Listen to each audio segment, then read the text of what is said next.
All right, man, you're ready to go. Welcome to Race Time Radio. You'll hear from the best in Canadian U.S. racing this week. Grab a cold one and stick around. You're good. They got a car in the wall.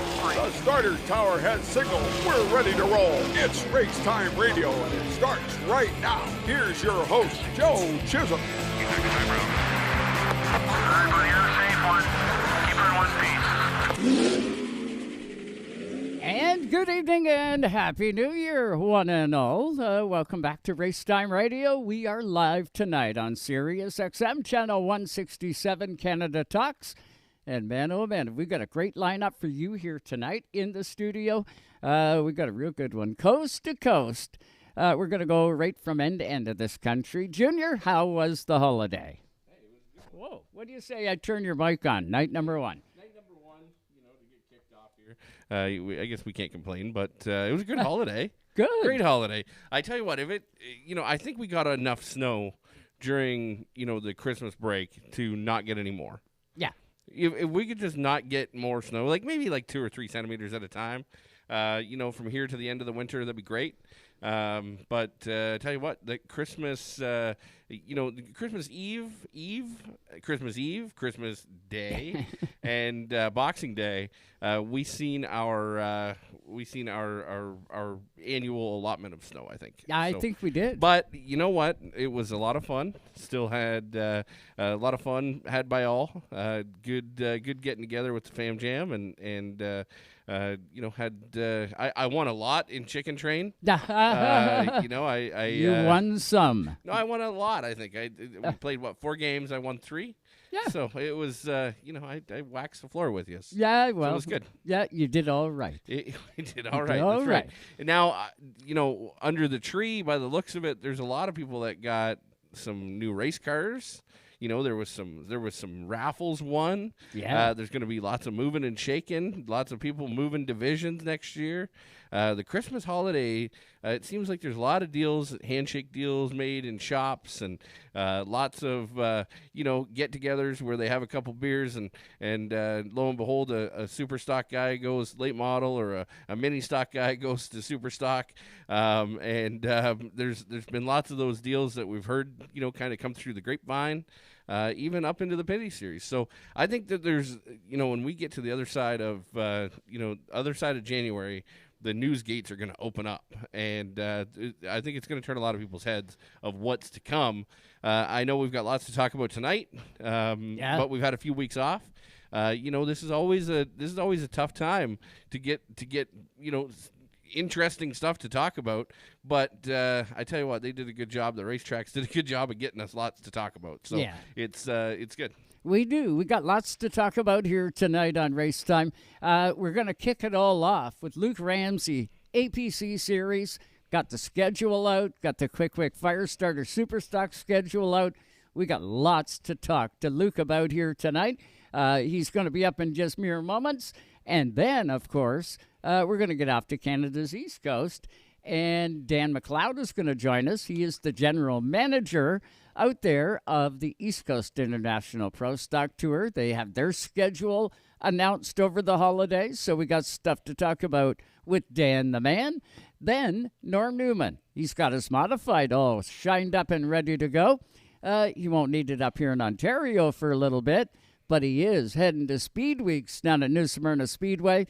We got lots to talk about with Norm here tonight. It's going to be his first trip, I believe, with the modified down that way. Then we're going to get off to Saskatoon. The Sutherland Automotive Speedway has got their schedule all up and activated. We're going to catch up with Andy Clausen here tonight. And then all the way out to British Columbia, and we'll grab Trevor Seibert, of course, Avion Motorsports, and driver the number 69 in the RS1 Cup Series. We'll get up to date with Trevor to find out what's going on out in that beautiful British Columbia. But what do you say, Junior? We get things fired off. I look at my monitor, and I can see Mr. Luke Ramsay all set and ready to go. Lukester, how are you? Happy New Year, buddy. Happy New Year to you guys. How are things, man? Did you have a good holiday? I did. Things are great. No complaints. It was a great holiday. Well, you got lots done, too. You got both schedules all activated, up and running, and Man, it looks like a dynamite. Let's start with the APC series schedule. Again, another fine-looking schedule, 11 events, longer races. You're going to wrap it all up with a big 200 at the end of this year. You're really throwing the team's curveball this year, Mr. Luke.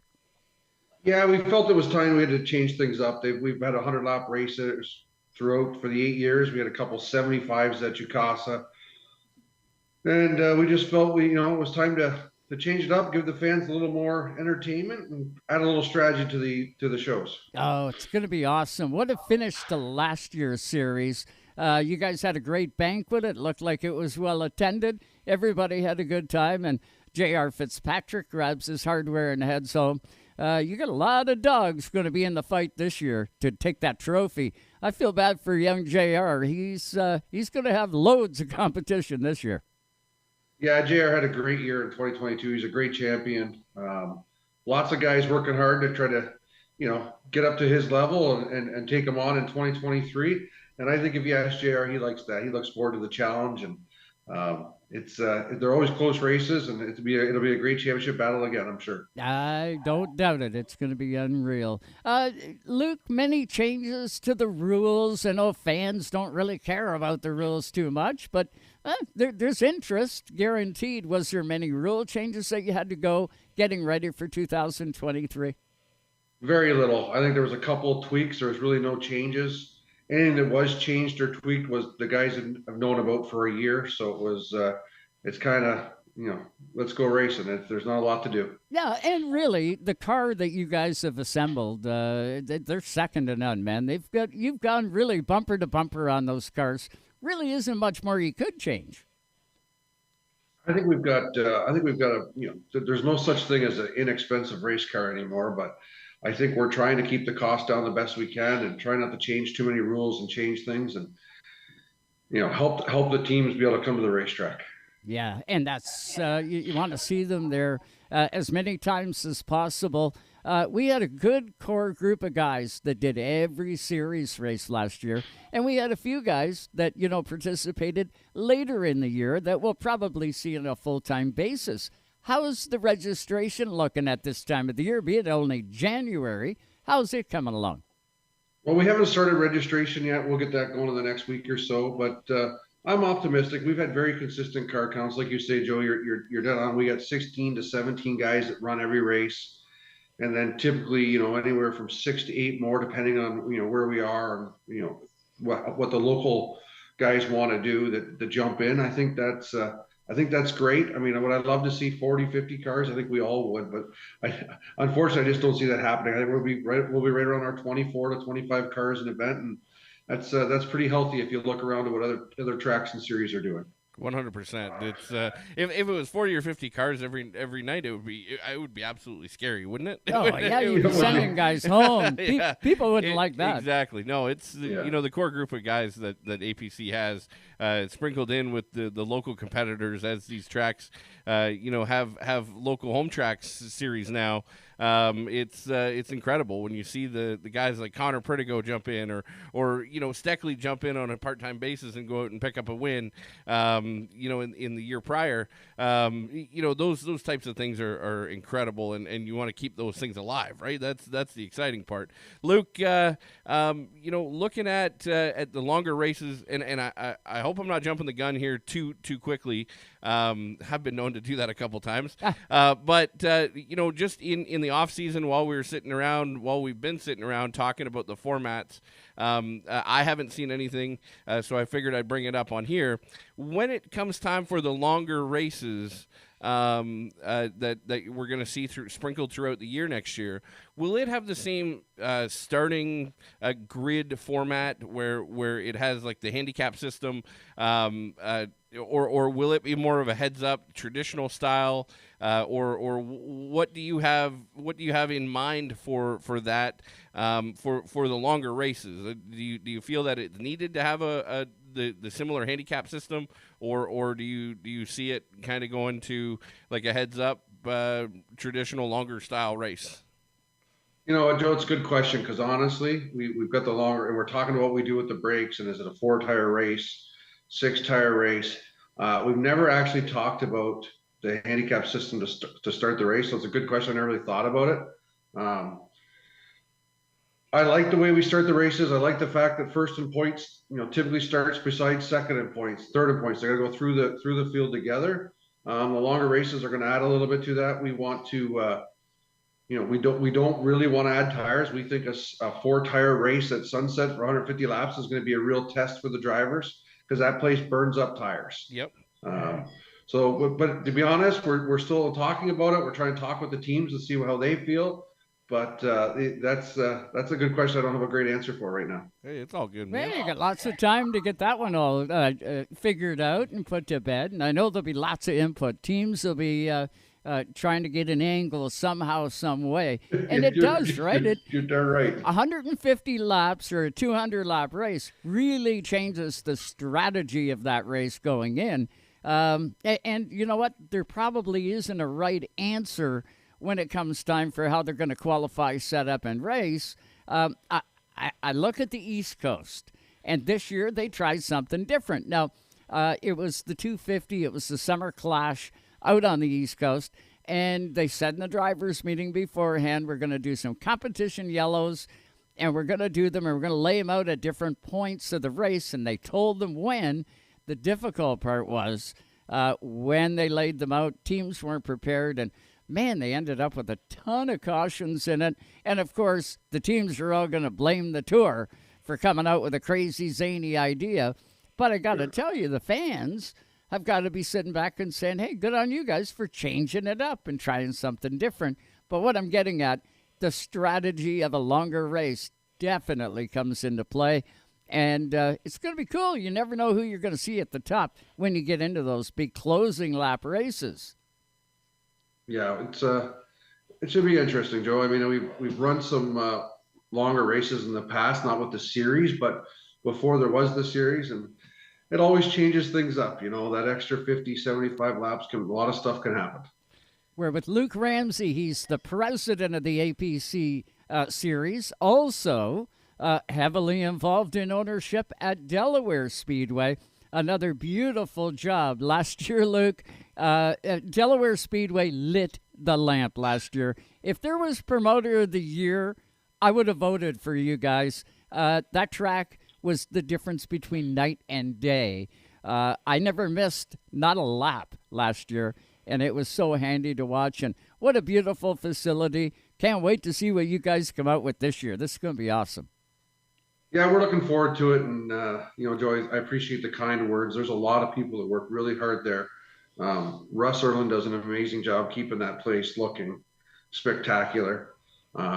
It's a lot of fun. I really love it. I mean, it sounds silly. It takes up a lot of time, but I really enjoy it. I love it. It's a passion. I like going out there even on a Tuesday night, going out there with my daughter. And I got, there's some great people that I have a lot of fun out there at the track with. And never in my wildest dreams did I think I'd enjoy being part of a racetrack this much. Well, and it fits you like a glove. Love the yellow wall on the inside. Man, does it ever make everything pop on screen. It looks beautiful. No, it's been fun. My partner, Johnny Arts out there, he thought it was nuts when I said we're going to paint that wall yellow, but it worked out. It gets a little attention. It sure does. The cars really light up when they go by and go down the front stretch. Looks incredible. Luke, how's the team looking for the series itself? Are you looking for any new members to help with officiating, or have you got all your same core group coming back in? You looking for help?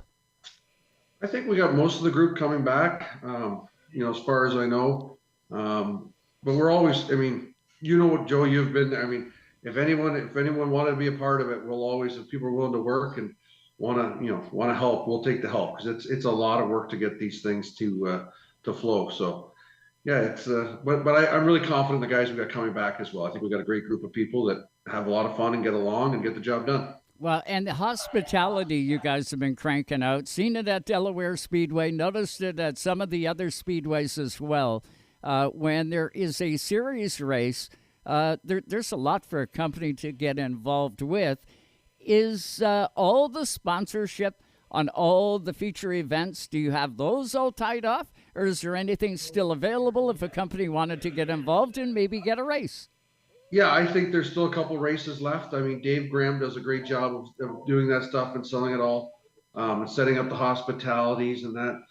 There's always ways for people to get involved, and sponsorship's tough these days. It really is, and I understand. I mean, I'm on both ends of that. I get it. It's tough to justify the expense, but I think it's the racing. One thing is people are spending a lot of money these days, companies, to retain employee retention, and I think that the racetrack's a great place to take a bunch of people. It's a family atmosphere, and have a great night, and it's a heck of a lot less expensive than doing some other things. Oh, yeah, guaranteed. Junior, you guys had a blast. I know you set up a bunch of them, and you guys, hospitality-wise, you guys had a gas. Yeah, with the company that I worked for previous, we had, I think we brought out a total of 860 people last year across APC races. It was definitely incredible. There was great turnouts. There was wicked feedback. And really, when you look around at the track, and I actually was on Race Rivals just last week talking with Adam and Clinton, talking about this very thing. When you look at the APC series, there's a lot of blue chip on the regional side companies that are participating and playing ball. Whether it be unions, whether it be roofing companies, whether it be automotive companies, obviously, which are heavy within APC. There's a tremendous amount of very aggressive companies that are a part of the deal. Mm-hmm. And when you have those guys have competitors. It was really interesting, of course, working with an oil company, looking across the grid, and you're racing against guys like Danny Benedict with Mobil 1 on his car, and you're racing against DJ Kennington with Castrol on his car, and you look at the starter stand, and it's got Pennzoil on there. It makes them feel like it's a rivalry as well, and it makes them want to step up their program and do things to be more aggressive, to stand out even more. So that same thing can be said about tractor companies. Sure. All the way down the line, unrelated companies would fit perfect. If you have a pro late model and you are complaining about not being able to get sponsorship, just go back and watch last year's races, write down a bunch of companies and look at the competitors of those companies and go after them, because it is a great thing within the sport is that rivalry right there, and with the health that APC has created in that environment, there's a tremendous value that is waiting there to be had for all the competitors. It's I think that there's a tremendous amount of market ability just on the competition side. Now, obviously, the racing series, you don't want to be marketing, against APC themselves. That's the core group, right?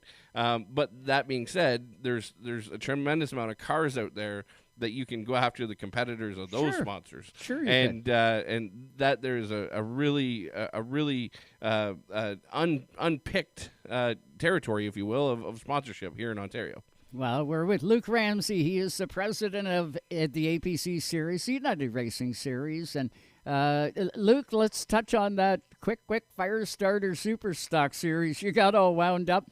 Looks like 6 races. Is there opportunity to grow that? If someone wanted to race, or is this it? We got it. We're putting it to bed. If you want to race, see you in 2024. We are, Joe, the big misconception here is the Qwick series. It's 5 races this year. It's a cooperation between Flamborough, Peterborough, Sunset, and Delaware Speedway. Right. When that series started, I wasn't even involved in Delaware Speedway. I felt it was something to do that I was getting asked, but I don't want to be competition to the tracks. We're all in on it. It's a tough road to walk some days. Unfortunately, I take the heat for the series, and we get blamed for a lot of stuff. But all we really do from the APC side is officiate the series and market it, because I feel like that's our strengths. But it's a great series. It's a great group of guys. It's some of the most competitive racing I think I've ever seen. Those guys are beating and banging and going at it for 50 laps, and they don't bring cautions out. Yeah. So I think it's some of the best driving going, and it's a lot of fun. I think I don't know where it'll go. It's not up to me, but it's a real fun deal as far as I'm concerned. But you're taking some heat. The only reason why you're taking some heat is because you're successful doing what you're doing. If you weren't, nobody'd bother you. Everything would be rosy. You've done a tremendous job. You and your staff, your team, and all those other teams. We have Pete Vanderweest on here before he won the championship and after. And man, what a nail biter right down to the final strokes. Incredible racing. I can't wait to see what comes out in 2023. This is going to be good. Yeah, it's going to be a lot of fun. And you know, Joe, I'm just like you guys and Joe Jr. You guys are, first off, we're fans. We're really fans of what these guys do on the track. That's and right. The teams and the drivers, they're the ones that make the show happen. So it's always exciting to get back with those guys and see what they can do. Final question for you tonight. We surely appreciate the time coming on here. Guest number 1 in 2023. Couldn't think of a better guy to have up first. Luke, you see Alex all the time, Alex Nagy. Has there been any sort of inkling that just maybe, Jukasa may resurface? Have you been seeing your buddy Alex, and have you heard anything? I talked to Alex regularly. I was with him last night. He's a great friend and a great guy and does so much for the series. And I know there's nobody pulling hard to try to make things work, harder than Alex to try to make things work at Jukasa. He hasn't said anything to me about there being, something going on, but fingers crossed. I mean, it's such a beautiful facility and we all want to go there. And we'll just have to, wait and see how this all plays out and what goes on. But I can tell Alex is doing everything he can to try to make it happen. And the track's still there. It's not touched. Yes. It's not ripped up like, the black helicopters were saying. Track is still there. Someone's still cutting the grass. Don't know whether that's still Alex or not, but someone is still maintaining that facility. And I think it would be safe to say, don't know for sure or not, but if it resurfaced tomorrow, it would be a little hard for 2023. I believe that if it does refire, it's going to have a little bit of a runway to get a little bit of a jump on it. Maybe this time next year you could say it's coming out or something, but it might be a little tough right now because I think a lot of the schedules are getting buttoned up. Yeah, I think that if, Jukasa opened up and said they were going racing in 2023, there'd be a lot of series, not only the APC series, trying to figure out how to make things work. Yeah, I wouldn't doubt it. Hey, in speaking about that, how is your association now with OSCAAR? You and Dave Gainforth, how's that all coming together? I know you were down at PRI, I believe, when all that broke up here.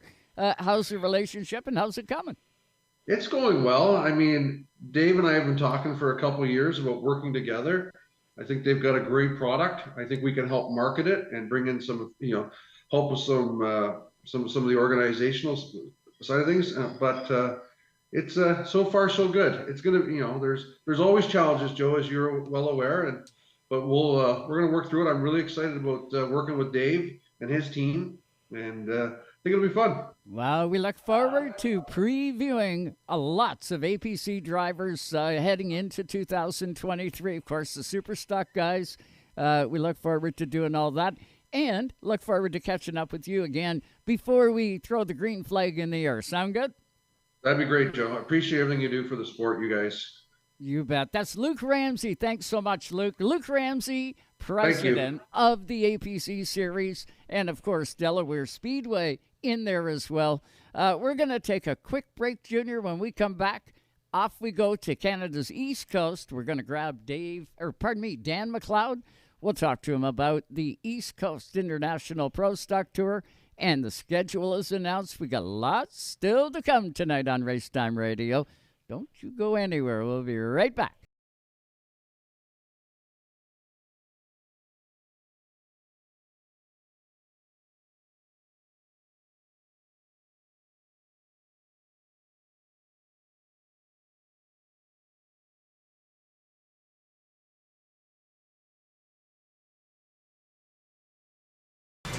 From coast to coast, you're listening to Canada Talks. When you think NASCAR, think SiriusXM NASCAR Radio. This may be the most important thing that's ever happened. You're damn right, baby. The races. The Daytona 500 win. I love that we have playoff racing now. The talk shows. We'd love for you guys to participate as well. The unprecedented access. Well, I'm here at the red carpet with the fans. SiriusXM NASCAR Radio, Channel 90. Chastain did a video game move. Also streaming on the SXM app. I think they're happy down here.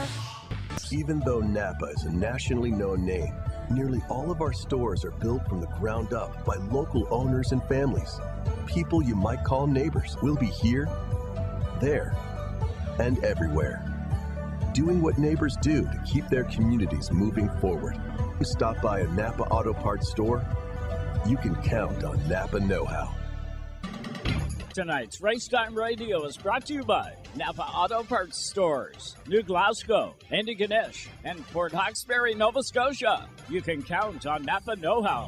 AP Race Fuels, the worldwide leader in race fuel technology. Nothing connects like country music. Country music. Dig in to SiriusXM's Country Universe. The next generation on the highway, Channel 56. I need something you. This millennium's hits on Y2 Country, Channel 61. Or 80s and 90s prime country on Channel 58. Play me something out. Tap into these and more in the country category on the SXM app, included with all trials and popular plans. Taking you all the way to the track and back. It's Racetime Radio.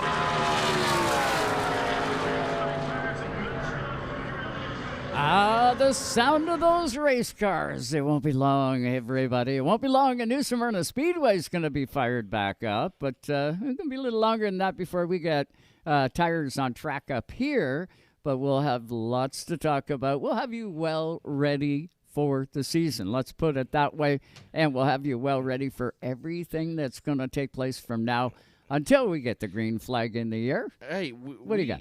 The past few years, we have talked briefly about the Chili Bowl. Yes, Chili Bowl. We don't hammer the Chili Bowl. No. Right? I don't think we ever have, really. You know, I think we've talked about it every single time. Yep. I believe we've had the winner on a couple of times. You know, we haven't necessarily hammered the Chili Bowl. But when you look at the amount of involvement, you know, practice day started today. Yeah. And you know, it's a solid 12-day runway between, you know, yesterday and the Chili Bowl championship. Yep. 3 Canadians entered, right? You've got Glenn Stiers right now. You've got Dylan Bullock. Westbrook. No, yeah, Dylan Westbrook. And then there's another one too. Oh, really? We got another There's Dylan? Another one, yeah, out of Peterborough. I will pull it up. Really? I will pull it up, and we'll talk about it on the other side. But 3 right now. That's just on the Chili Bowl side. Right. Don't know what they have for the undercard series. They have a whole pile of golden drillers that they hand out for all the different, you know, micro sprints and suspended micro sprints and all those different series.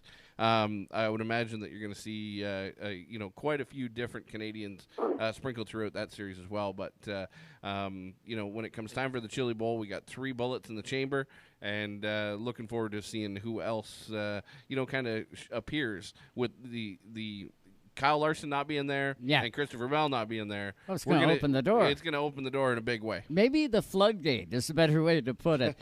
Let's get back to the hotline, shall we, and welcome in. How about the general manager of the East Coast International Pro Stock Tour? We got Dan MacLeod with us on the hotline. What's going on tonight, Dan? Happy New Year.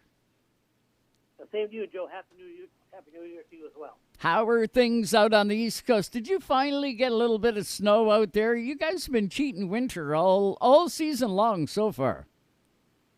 It was actually reported in the news that Halifax is going through a snow drought. So I guess that's something new as far as the weather goes, the snow drought. But anyway, we've been fortunate so far. Well, that's okay. As long as it doesn't creep up and bite you in the tail end come spring, everything will work out just fine, I can well imagine. Hey, Dan, you got a beautiful-looking schedule that came out during the holidays. Congratulations. Looks like a dandy, my friend. Well, I think it wasn't an easy schedule to put together. However, I think if there's any racing fans out there, they can probably buy a bus pass and hit a race just about every weekend somewhere in the Maritimes. Yeah, it is going to be a different season, right? With the series that was announced, the Super Late Model Series, 6-race deal there, and then of course the East Coast International Pro Stock Tour. Looks like you got 11 events all lined up for the guys. And is that more, Dan, or is that the same number as you guys have ran for years? No, actually, that was last. Typically, we would run 12 events a year. In 2020, because of COVID protocols, we were reduced to 2 events. 2021, it got back up to 10. Last year, we did 12 events. This year, with the new Super Late Model Series, it really cramped the calendar severely for us. But we were able to get 8 events scheduled. It's a lot. It's very difficult when you look at the schedule. There's actually 21 weekends between the middle of May and the end of September. And if you look at those 21 weekends, 8 of them would be absorbed by the new 6-race series, plus the 250 race weekend in 660 in the Mike Stevens Memorial. So then we take out some blackout dates, and next thing you know, we're down to about 10 available weekends to schedule. We are going to overlap on one weekend with the Super Late Model Series, but we've had a good dialogue with all tracks. We had a couple tracks that would have liked to have had additional dates. However, the schedule didn't allow it. Because as I look at the schedule here right now, we really don't even have a rain date available without delving into some of what I call our blackout dates, which would be Canada Day weekend, the Oxford 250 weekend, and obviously the weekend before the IWK 250. We always avoid racing that weekend to ensure we have good car count for what I call a great cause, which is the Children's Hospital in Halifax. Absolutely. And you know, the teams need that to prepare for that mega event. Dan, when when the series was announced, I know it took a lot of people by surprise. It surprised Junior and I here in the studio that it was going to take place. We had Brent Roy on to talk about it, and then quickly found out that, you know, they were going to schedule events not over top of tour events, that they wanted to participate. And I know it was a shock to the system, but what is the general consensus now from the Pro Stock Tour with that series that is going to run? Like, it's going to happen. So what is the sentiment amongst the guys now? Is everybody looking at it as, hey, this is going to be positive, and away we go? I think overall, I mean, if you look at it, you know, we've got a very small geographic area within the Maritimes. That's number one. You know, we do, however, have 5 tracks, okay, that are all viable tracks to run a Super Late Model Series or the Pro Stock Series on. Each one of those tracks are involved in that series. They're all independent business people, and they have to make what is the best decision for themselves in order to run a viable operation. So, from my standpoint, as I've said, we're basically going to take the high road. We understand why they're doing it. You know, you have to sort of like consolidate some of that car count in order to improve each of the individual races at these individual tracks. So, you know, we wish them the best. It did cramp our style. There's no question about that. But if you look back over the last 2 or 3 years, COVID has changed so many things in our lives, whether you're a racer or otherwise.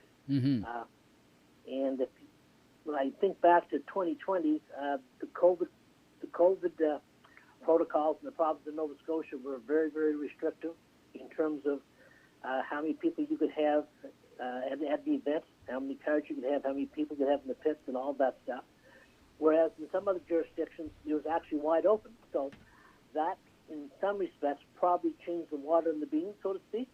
Right. But at the end of the day, I truly believe that if you're operating in the same manner, the same sense you did 5 or 10 years ago, you're probably out of step or out of sync with where the industry's going. So that being said, I think, as I said earlier, it's going to give a lot of racing opportunities for the race fans to take advantage of. We work closely with each of those individual tracks in building our schedule. Mm-hmm. We had a couple tracks that would have liked to seen additional races, but there just wasn't the dates in the calendar to do that. So yeah, I believe at the end of the day, whatever the individual effort is, if that's good for the sport, well, then it's good for the individual tracks. It should be good for the sport. So we wish them the best. But as with any business, you do compete on a day-to-day or a weekly basis, and we think that we only overlap at one event, and I was terribly surprised. I thought at the onset overlapped more than we did, but it came down to the very, very last date that we had to fill, mm-hmm. and it ended up in an overlap with one of their races, and all three tracks were aware at the time that we were doing our best to avoid an overlap with their events, but we couldn't guarantee that wouldn't happen. It did at the end, and the tracks were satisfied with the way we'd handled it. So, lots of racing in the Maritime. So, nobody's going to suffer from racing drugs. We might have snow drought in Halifax, but there won't be any racing drought in the Maritime. I can't think of a better year, Junior, to buy a pro stock out on the East Coast. You got lots of racing you could do. Yeah, no doubt. Is it viable? Now, the geographic locations are you're close by, right? So, like, I mean, the furthest drive would be from what? It would be from Oyster Bed to 660, I guess that would be. No, they're closer. Probably, if you look at the tracks, we've got Riverside in the Antigonish, we've got Scotia Speedway in Halifax, Paddy and Mountain region. Oyster Bed obviously is in Prince Edward Island and the 660. So, from the longest distance would be from probably Riverside International to Oyster Bed. Okay. So where are the two that overlap, Dan? No, there's only one that overlaps. No, but where is the Pro Stock race that weekend? Where is the Super Late Model Series? Pro Stock that weekend would be August 19th, and that's at Riverside. Right. And the Super Late Model Series would be that weekend at 660. So, and the August 19th date was always the date held by Riverside. Correct. That was typically when they had their Penny Series there, so that was always the date on their calendar for an event. Yep. But that's where the overlap came, and we try to be as conciliatory and as obliging to the tracks as possible in terms of dates that work for them.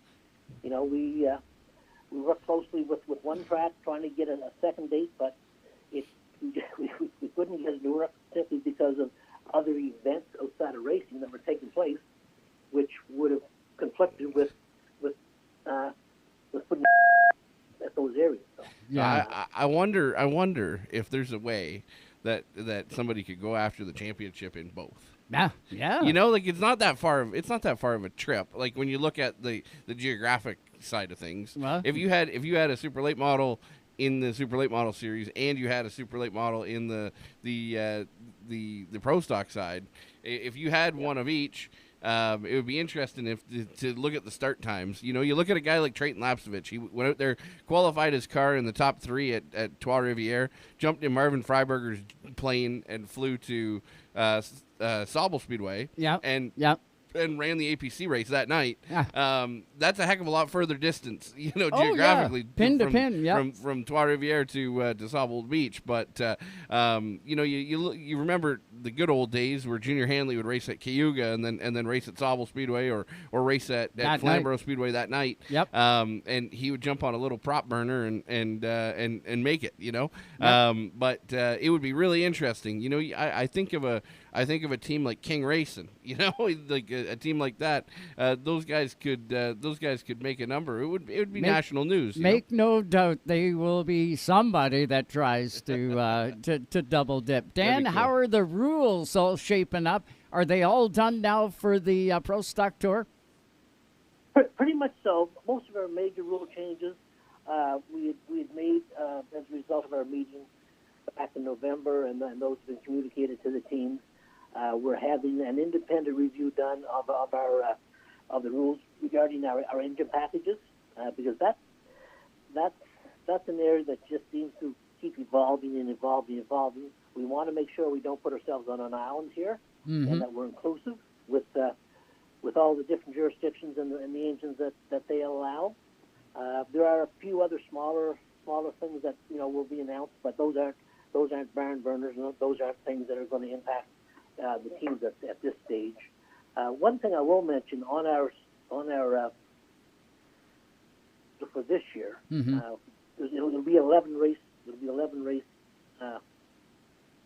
schedule. However, as far as the point standing goes, you pick your 10 best races to go towards your points fund.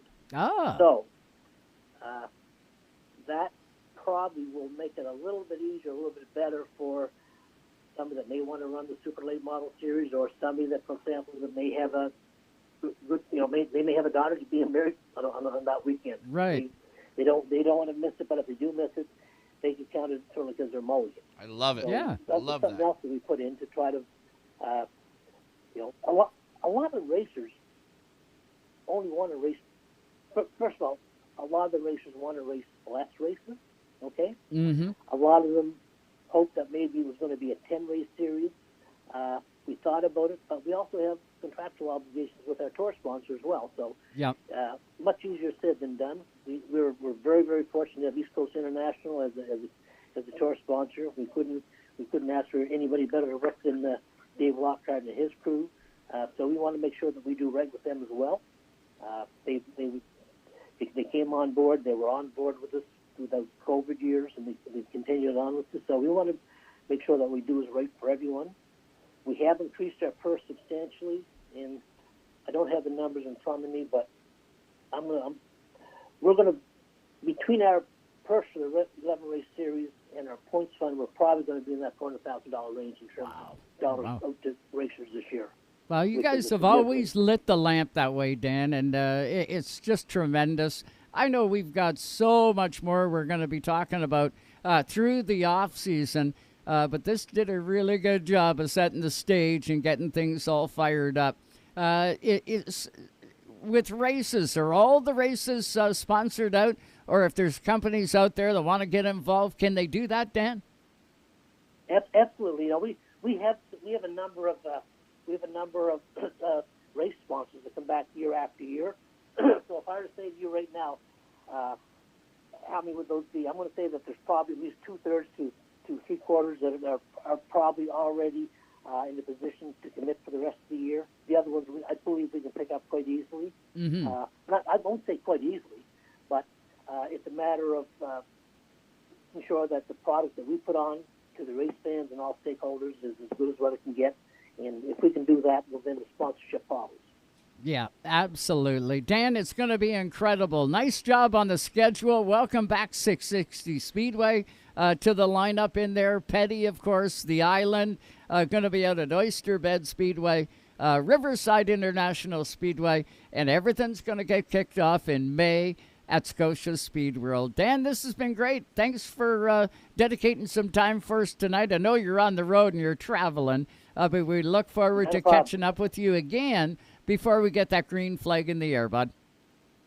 Okay. Thanks very much, Joe. Thanks for your time. You betcha. That is Dan MacLeod, the general manager of the East Coast International Pro Stock Tour. Lots of balls in the air, so to speak, Junior. Trying to balance it all out, trying to get it all.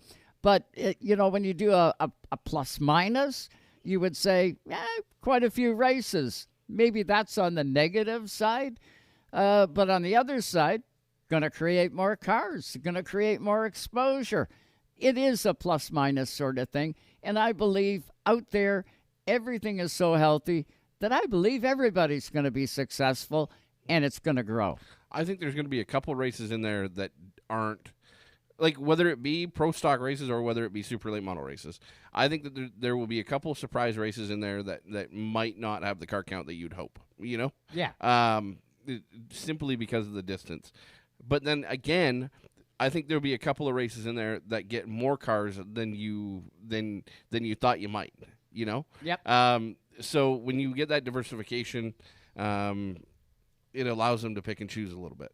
I love the fact that, and I audibly said it, I love it, that they picked the 10 best. Yes. Yeah. I'm a firm believer of that. In short track racing, I love the way that the NASCAR Advanced Auto Parts Weekly Series does their National Top 500. I love that points format where it's your 16 best races or your 18 best races. Got a stinker, throw it away. You could race 25 times a year, but it comes down to your 16 best or your 18 best, or whatever that might be. I would even be okay because there are so many. I would be happier if the Super Late Model Series did the same thing. And now I don't think that they are, but if they did one throwaway and so did the other, it allows the teams to work more hand in hand together as opposed to against each other. You know, it's not just the pro stock giving up one thing; it's both of them. You know, I think that that creates a lot of health between them. It shows that the pro stock tour is thinking, and shows that they want to work together with them. Yeah, they're working together. And you know, I'm a firm believer that a mulligan is a good thing. He touched on it. It doesn't have to be because you're racing at the other series. Right. They can be because your daughter's having a wedding, or it could be because you know you had a funeral to go to that weekend. Whatever. You know, racing at this level, as much as we want to make it professional, as much as we want it to be portrayed as professional, this is amateur racing. This is no, it's not. It's pro racing because nobody's making a living on it. Nobody's making a living, but they're getting paid to do it. Until you can make a living at it. The definition of professional is being paid to do something, not that you can make a living at it. Sure, but you got to be able to make a living if it's going to be pro.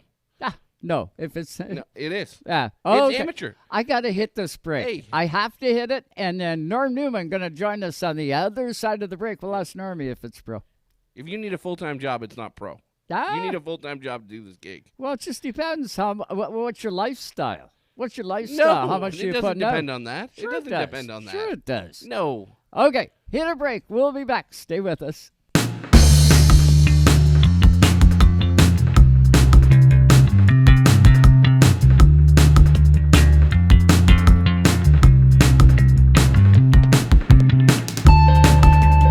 Coast to coast. You're listening to Canada Talks.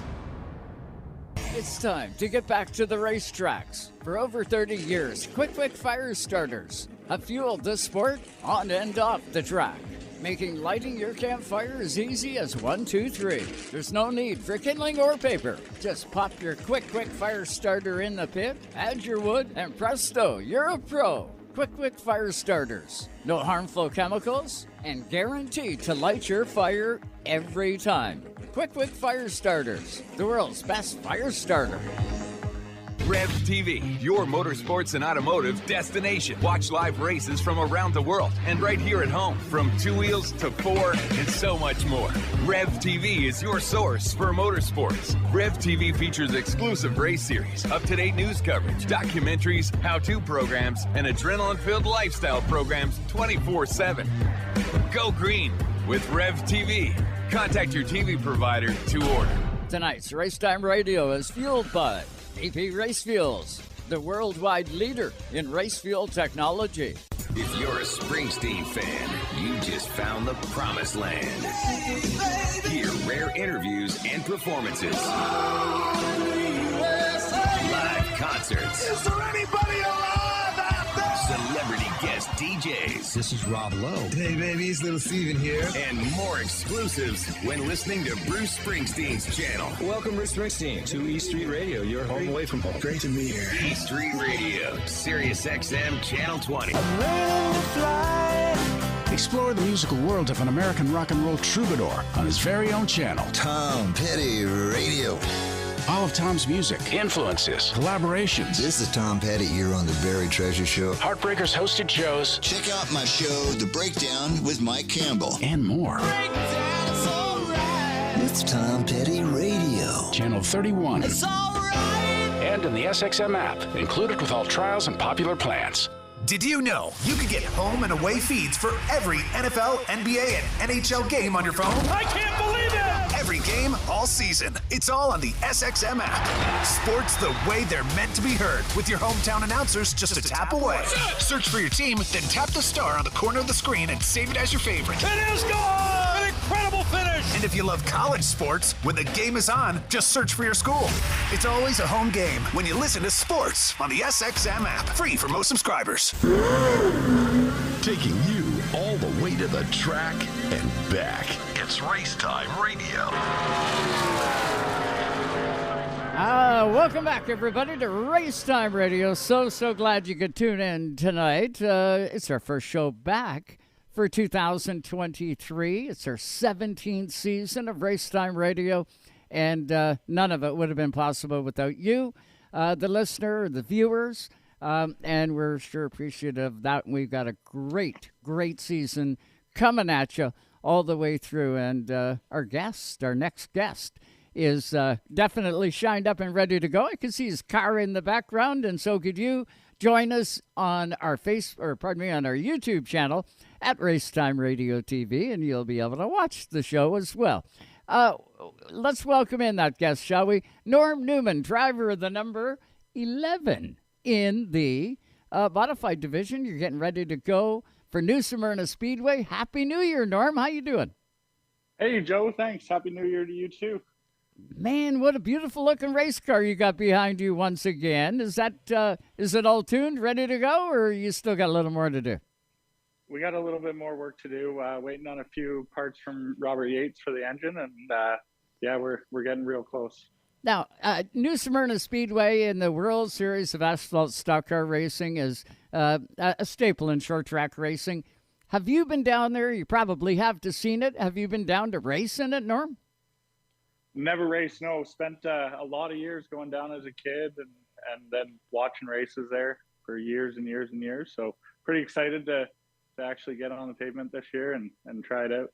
So which division are you going to fit into? Are you going to be a Florida modified, or are you going to jump in the deep end? We're going in the deep end. We're running so we're going to run the 5 nights on the open modified series. So the same as the wheel and modifieds. Yep. Wow, that's going to be a lot of fun. You got to be looking forward to that. Yeah, very excited. Yep. When you come back up here, though, Norm, you can't drive it into turn 1 like you can down there. One of those big gummy tires that you get. You realize that, right? You're going to fall in love with those big gummies. Yeah, I'll be missing about 5 inches of tire. Yeah. Norm, looking at it is kind of the neat part about the OSCAAR modified series. There's a lot of guys that have the Troyer setup, right? And like the tour type modified car. I think back to one of the first guys that I seen do it was Dave Terry when OSCAAR modifieds kind of kicked off. A lot of them were more of the traditional Florida modified style. That were the stock clip, that were the all pro modified, quote unquote, if you will. And Davey Terry and those guys kind of started a revolution. And we've seen more and more of those style Troyer cars show up in the modifieds up here in Ontario. Talk a little bit about the differences of them underneath for the fans to see them. But talk a little bit about the differences that you have to make to your car to get it to the type, or to go race with the tour types versus the OSCAAR hot rods, or the OSCAAR modifieds. Modifieds. For us to take a tour mod out of the States with a 15-inch tire, all you really got to do is put a longer right rear tube in the rear end and some longer lowers and uppers in the right front, and you can get to your 82 width and pretty much have a car that you can go racing with. Pretty wild, really, when you look at it. They're awesome machines. The earth actually shakes when you guys go by. Motor-wise, is it a big step up to go down to New Smyrna that's going to be under the hood of the 11? Yeah, like I've I'm a 602 crate guy in the OSCAAR modifieds, and we're jumping into the 650 horse NASCAR spec motor. Yeah, so that's a big cash investment to you, but you'll be able to use that motor again. Now, you're going to participate in the OSCAAR modifieds up here. Yep. Do you have any other dates sort of sprinkled in throughout the course of the season where you're going to be able to put that bullet back under the hood and run down to the U.S. and run a race or two? I do. We're going to run the Lancaster NASCAR wheel and modified night in late August, I think it is. Mm-hmm. And then we're talking about running North Wilkesboro as well. Wow. Oh, cool. Yeah, good schedule. How about the crew? Who have you got assembled that you're going to take south with you? I got some good guys. I got Dale Reinhardt, a good friend of mine. Adam Hagen is going to be in the spotters tower, and the famous Hollywood Hahn. Ah, you got Honey coming down with you. That's good. Yep. Yeah, it's going to be a lot of fun. So when does the wagon head down the road? When are you going to head south? February 7th. So we got to make our stop at Speed 77 in just the other side of Buffalo there, and get our setup put in and take as much knowledge from those guys as possible before we head down. Great bunch of guys there. I've been working with them for the past year or so putting this car together, and just super helpful bunch down there. Norm, do you have many friends on that side of the border that are maybe going to be at New Smyrna Speedway that you're going to be able to, pull some information from, or maybe give you a hand in different ways? Yeah, I shoot the odd guy a text message here and there that runs some tour modified stuff. So I do lean on some questions from some of those guys yet. Well, hey, your hydraulic jacks are going to be just fine down there. I imagine the pits are going to be full of them. Yeah, we'll fit in well down there. Yeah, if you've never seen them, I was fortunate enough to be at Sauble one time when Norm came up to do some testing, and he rolled the car out. Him and his dad were there, and he's pulling these things out, these tall-looking things, and it kind of had me scratching my head going, I wonder what the hell those things are.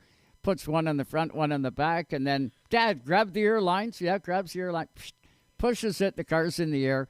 2 hydraulic jacks, one on either end of the car. Beautiful. Those things are cool. Yeah. Oh, yeah, they're great. I buy whatever tool makes my life easier. Yeah, amazing. Hey, we're getting close to the top of the hour. Can I get you to hang out with us for a little bit? I still got a few more questions for you. We got to hit a quick break. Takes 90 seconds. And then we're going to come back for hour 2. And I still got a few more I want to ask you. You good for time? Oh, yeah. Great. Yep. Okay. Then that's perfect. That's what we're going to do. Norm's going to stay with us. He is getting ready to go for the World Series of Asphalt Stock Car Racing down at New Smyrna Speedway. Going to jump into the deep end of the pool. So many good competitors. But I'll tell you what. For you American guys tuned in, you're going to love this guy. He's a good competitor. He's a tough competitor, but you're going to be able to trust running side by side with Norm. He'd never wreck you. If an accident happens, it's truly an accident, as opposed to, the helmet done up too tight. Love watching this guy. We're going to throw it back to you, Scotty, in Toronto to get us up to date on some news that you may have missed from hour number 1. And then we're going to come squealing back at you for hour number 2, all live tonight on SiriusXM channel 167. We're going to do that in just 5 seconds. Going to throw it to Toronto, and then we will be back for hour 2. Norm Newman's going to stick around, so we will get those questions answered when we get back. So stay with us. 90 seconds, and we will be back. You're listening to Canada Talks on SiriusXM Channel 167. Racetime Radio is brought to you by the Quality Inn, Halifax Airport, the official stay of the Racetime Radio broadcast crew. Also by APX Racewear, the motorsports leader in custom crew apparel and fire suits. Also by the Wooden Door Bistro. When you think NASCAR, think SiriusXM NASCAR Radio. This may be the most important thing that's ever happened. You're damn right, baby. The races. The Daytona 500 win.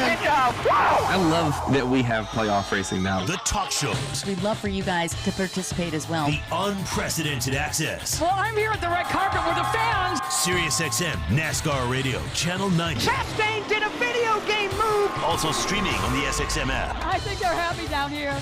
We're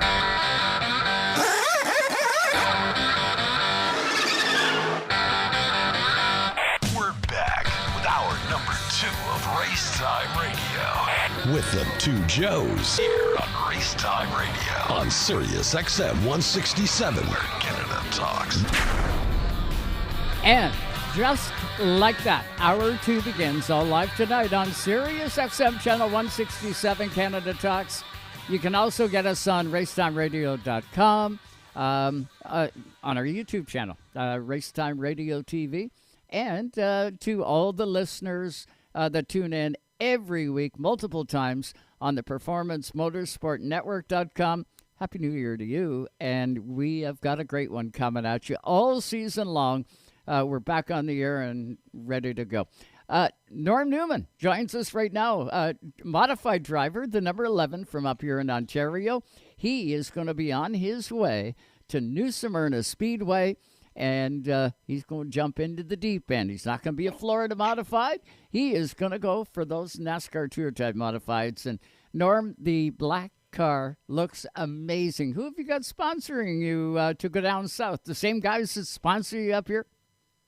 No, we got a couple new ones. We got Bird Construction, big construction company up at Bruce Power, and does a lot of high-rise stuff and some big industrial stuff. We got Reinhardt Trailers, signed on with us. Great people, love those guys to death.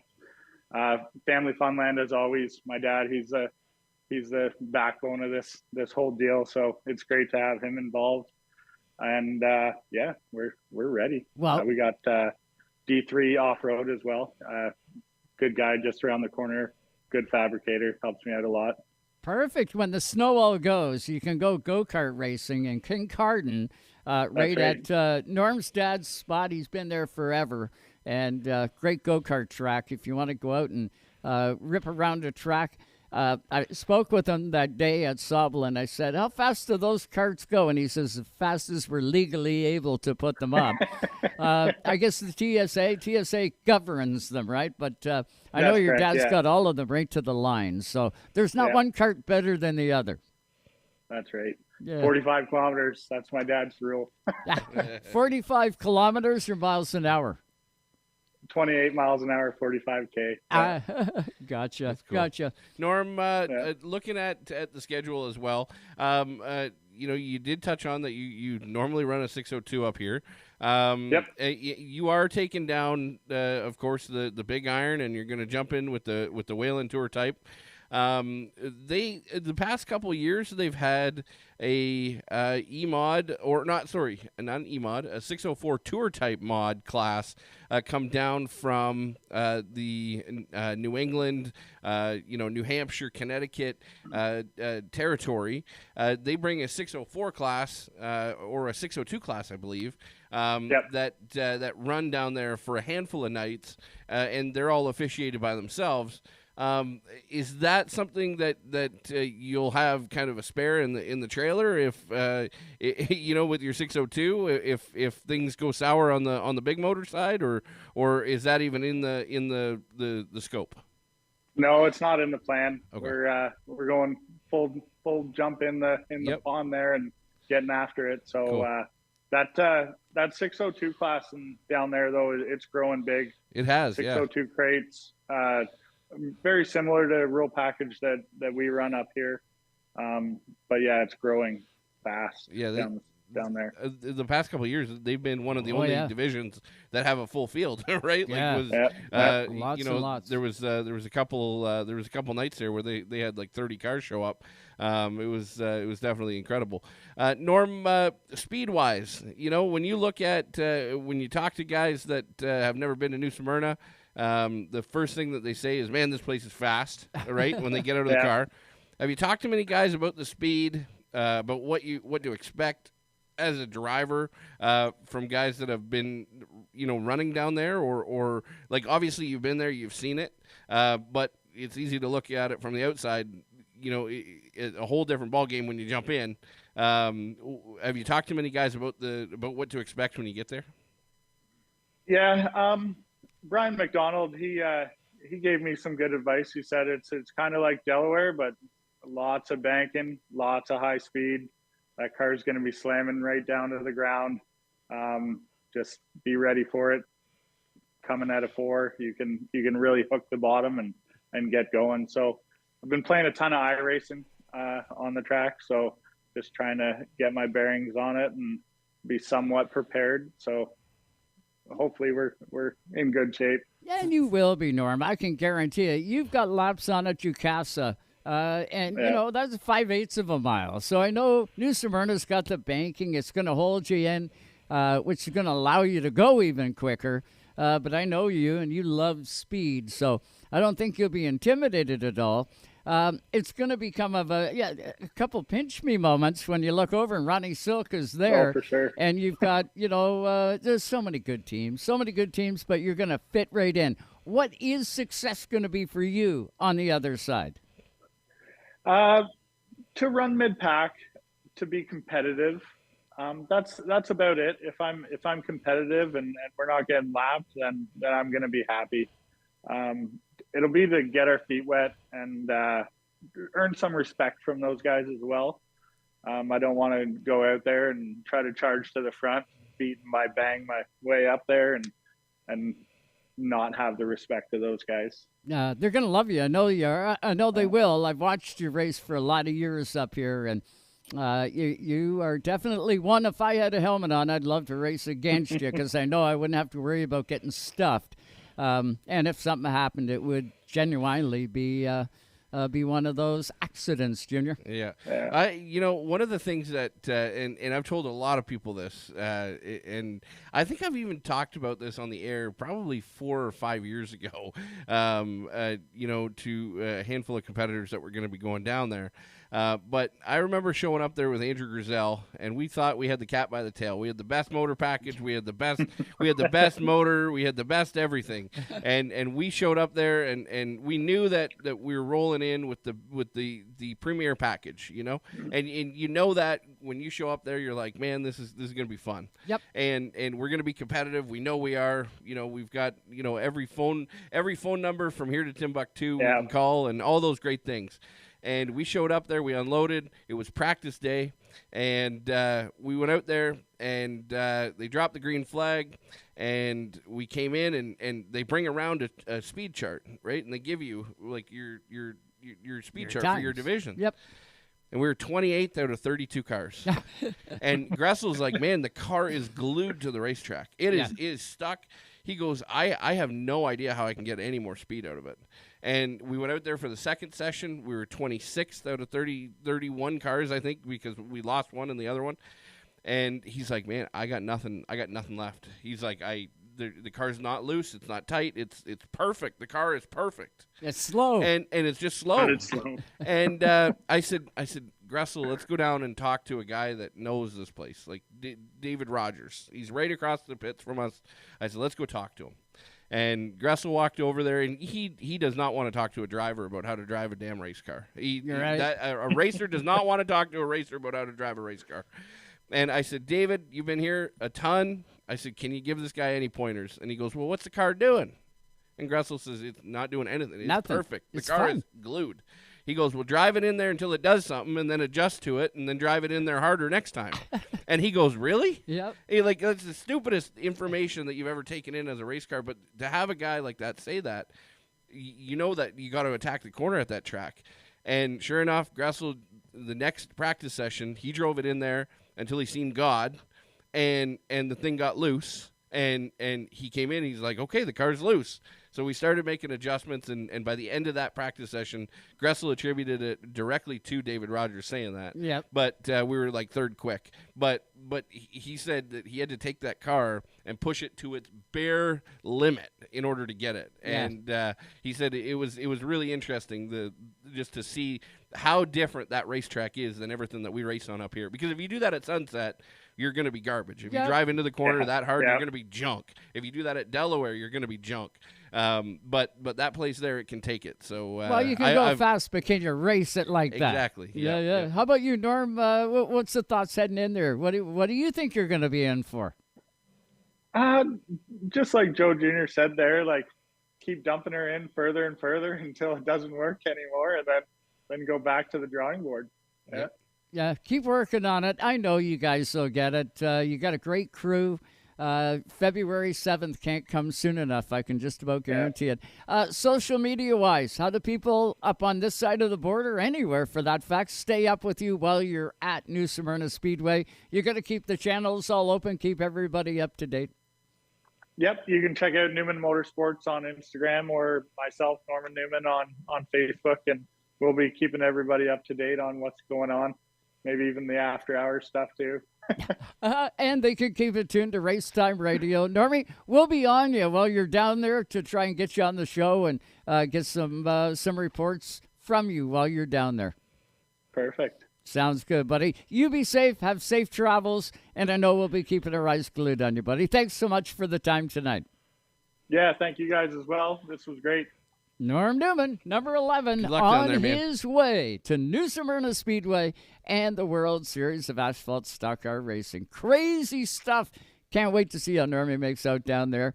And I know we'll have other Canadians. We'll get you up to speed as we find out about them. We'll get them on the show. And, of course, going to get some of our U.S. friends also on the program so we can counterbalance everything.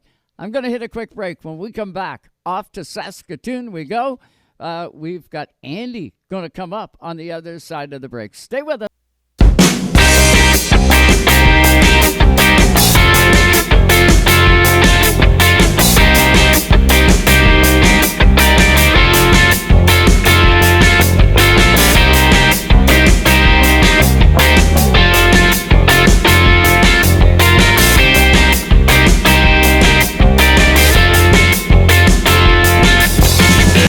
Listening to Canada Talks on SiriusXM Channel 167.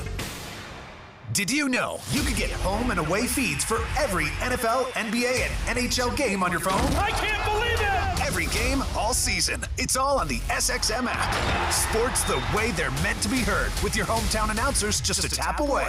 Search for your team, then tap the star on the corner of the screen and save it as your favorite. It is gone! An incredible finish! And if you love college sports, when the game is on, just search for your school. It's always a home game when you listen to sports on the SXM app. Free for most subscribers. What is SiriusXM NASCAR Radio? Tyler Reddy will go to victory lane at the Indianapolis Motor Speedway. You just won at 50. Down here in victory lane, let me ask the fans. It's all. Joey Logano will set his sights on a championship. 2 times, baby. Things. He shoved him up the right track. Back up on the throttle as he heads to victory. NASCAR. Oh, he loses it. He crashes. SiriusXM NASCAR Radio, Channel 90. Also streaming on the SXM app. Oh, hell yeah. Even though Napa is a nationally known name, nearly all of our stores are built from the ground up by local owners and families. People you might call neighbors will be here, there, and everywhere. Doing what neighbors do to keep their communities moving forward. You stop by a Napa Auto Parts store, you can count on Napa know-how. Tonight's Race Time Radio is brought to you by Napa Auto Parts Stores, New Glasgow, Antigonish, and Port Hawkesbury, Nova Scotia. You can count on Napa know-how. AP Race Fuels, the worldwide leader in race fuel technology. From the streets of Hoboken to the Vegas Strip, Frank Sinatra's music all in one place. You make me feel so young. Perfectly Frank, playing nothing but Sinatra. I got the world on a string. Perfectly Frank. Listen anytime and anywhere on the SXM app. Included with all trials and popular plans. From the high banks of Daytona. Cover it all. Ooh, that's going to leave a mark. And now, back to the Joes. Hey, shake and bake, Cal. Woo! Shake and bake! here on Race Time Radio. Woo, baby. Those brakes are just a buzzing by like those race cars. So welcome back, everybody, to Race Time Radio. Good opportunity to say thanks to Qwick Fire Starters, the world's best fire starter. A great sponsor of Race Time Radio. We've got some product that we're going to be giving away. You want to keep it tuned to not only the show, but our social media networks. I'm going to come up with some creative ways to give away some great product here on the program. Also want to thank Napa Auto Parts Stores out in Nova Scotia, Port Hawkesbury. Look at this, my mind goes blank. New Glasgow and Andy Ganesh. Got to thank Todd Robertson and Colin and all of them at Napa for being part of us, as well as VP Racing Fuels and Dawson Dental Centers. We got a lot of great sponsors on our program, and we couldn't do it without them. Always got room for more. If you're a company, you want to jump on board with us, we can definitely make some room for you. But what do you say we get back to the hotline and actually the video line, and let's welcome in Andy Clewes. He's with us. Andy, what's going on? How you doing, buddy? Ooh, I'm not hearing Andy, probably because I haven't got his mic turned on. Maybe now I'll hear you, Andy. Second there. There you go. He did the same thing to me at the beginning of the show. Don't feel bad. It was my fault, Andy. I didn't have your channel on. How you doing?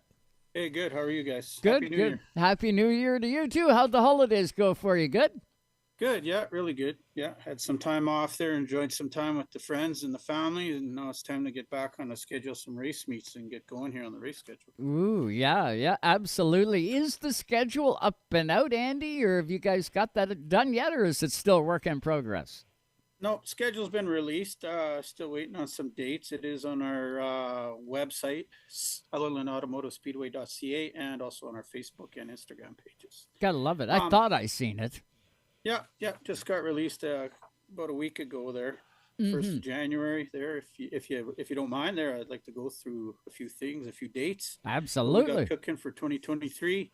Opening day, just regular racing, is May 27th. Our first special event, we call it, is June 17th. It's our first pro late model special event of the year. Lakeview Insurance is happy to sponsor once again, 150 lap feature. So far, we have a $10,000 total prize money purse for that event there to start. And then, of course, rolling into July, there's a little bit of a break from special events, but obviously schedule has been released. NASCAR Pinty Series, the 26th of July. Nice. We're proud to announce, sponsored again, it'll be our Leland Fastener Twin 125 event. Nice. Always like it. That's got to be what, 15 years or so now, or is it getting close to that the minus series COVID. has been out there? Minus COVID. Minus COVID, yeah. 16th year this year, yeah. Yeah. In a row. Incredible. Love the Speedway. And what a unique scenario, right, with the Saskatoon Stock Car Racing Association. You're the head of it, Andy, but you and the executive. But it's not like, like a lot of the racetracks, 99.9% of them that are individually owned, and they have, a bunch of employees working there. You guys are all pulling on the same rope, and pretty cool scenario that you guys got going on out there, and you're successful doing it. Yeah, it's always a challenge. We have a volunteer executive that's elected every year. So we have 24 people on the board of directors that virtually run the club. We do have some employees. Our marketing director is an employed, and the odd maintenance and track workers and stuff too are employees.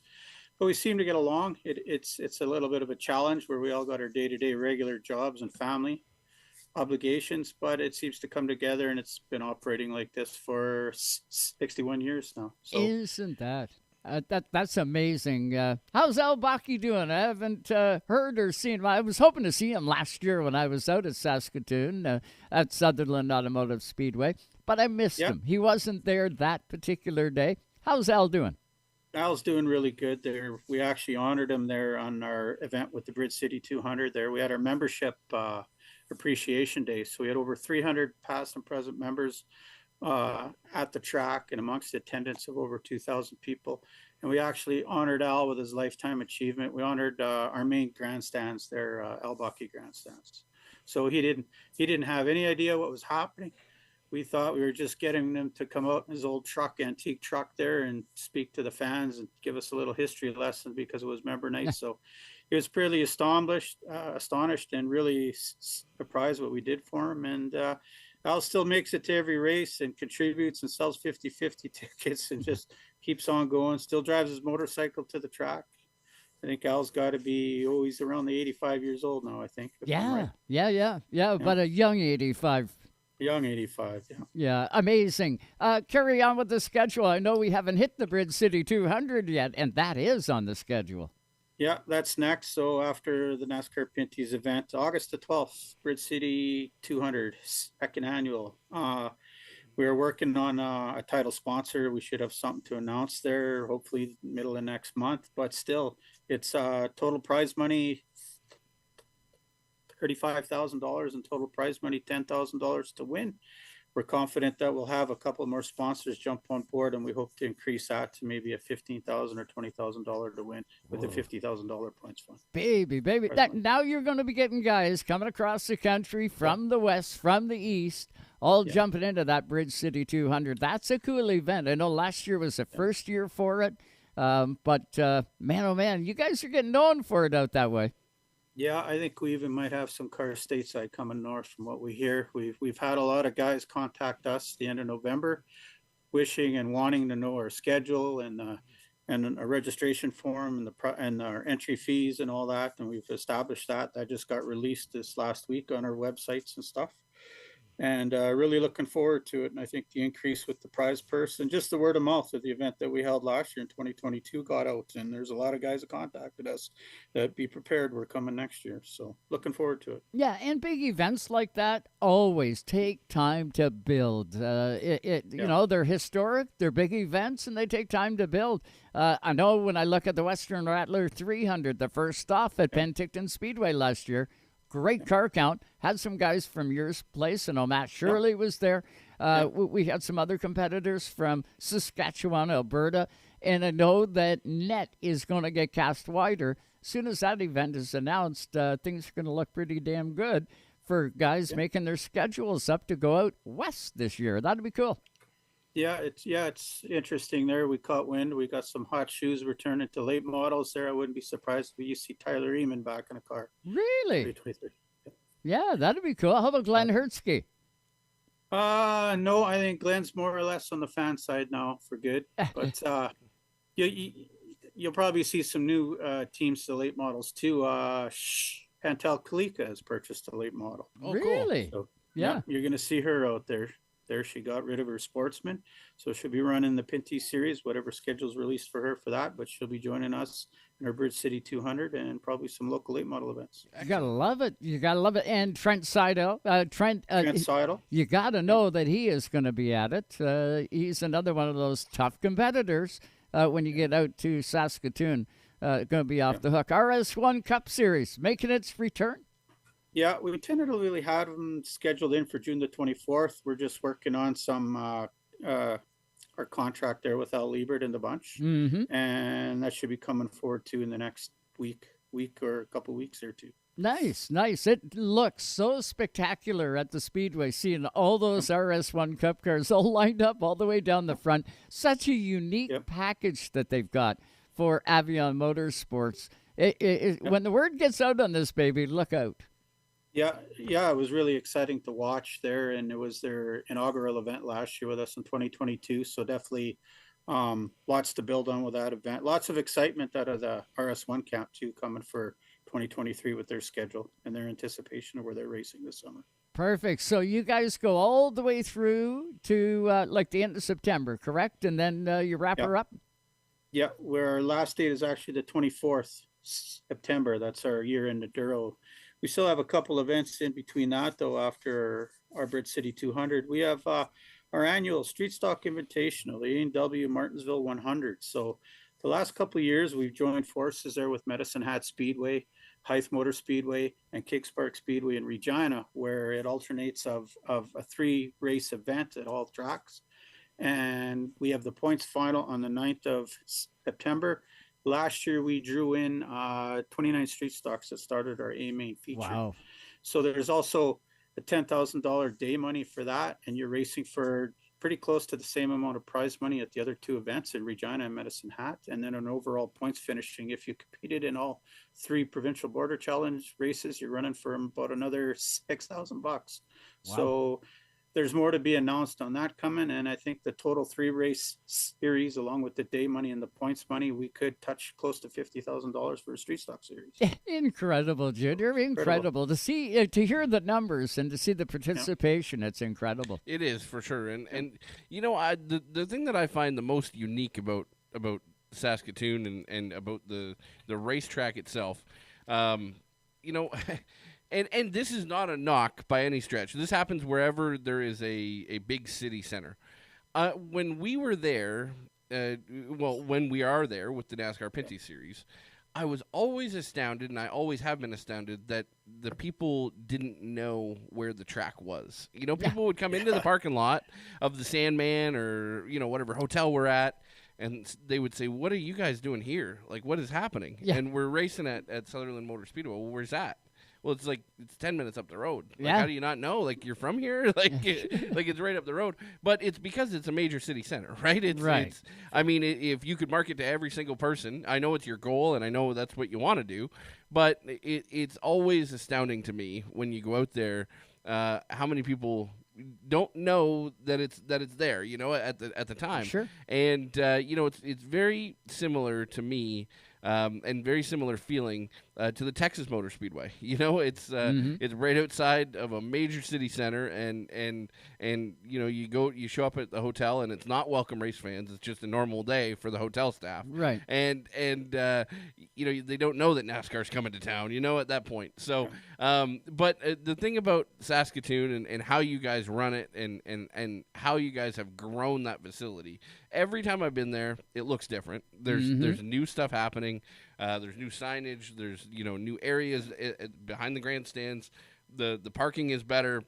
You know, you guys are making constant improvements, and I imagine that as you grow, there's a lot of big companies there in Saskatoon. Yeah, you know, there's a tremendous amount of companies that fit very well with the demographic of racing, and every time I've been there, the class of cars that are racing on the Tuesday night, you know, ahead of the Wednesday night, they look better. You know, there's a better class of cars, and it's constantly improving out there, and you know, that goes to guys like you and to everybody that's involved. Such a unique way of putting together racing and putting it out there to market. You know, with the ownership group the way that it is, and the membership group, if you will, it is.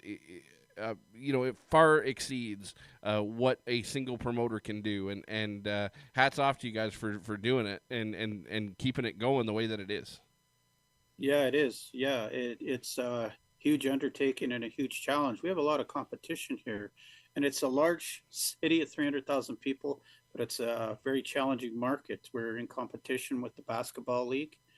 And then you got the lacrosse league with the Rush, Saskatchewan Rush, and then you're in competition too with advertising with the Saskatoon Blades, the WHL.